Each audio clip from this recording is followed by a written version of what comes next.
Blocage administratif, arrestation, une course électorale peut être semée d'embûches à Madagascar.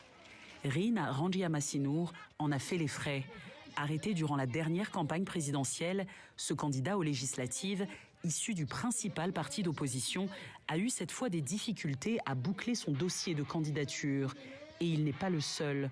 3 aspirants députés ont eu maille à partir avec l'administration.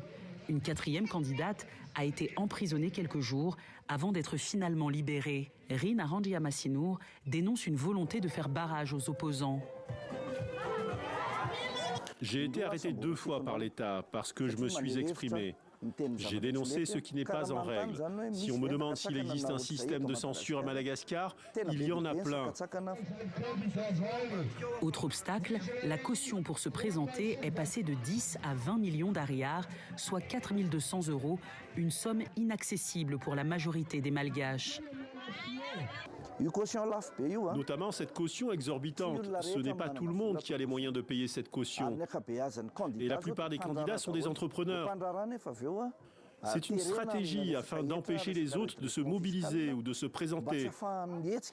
Ce qui fait que les candidats du pouvoir sont élus automatiquement.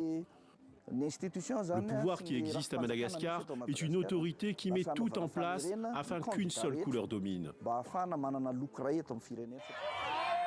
Accusé de pression et de manœuvres politiques pour écarter certains candidats gênants, le parti présidentiel se défend.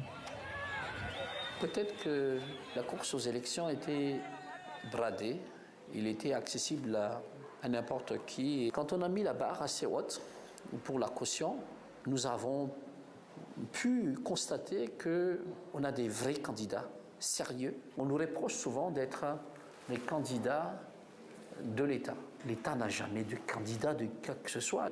C'est vrai, nous sommes issus d'une majorité présidentielle, mais nous sommes soumis aux mêmes règles que les autres. Toutes les forces sont officiellement libres de se présenter.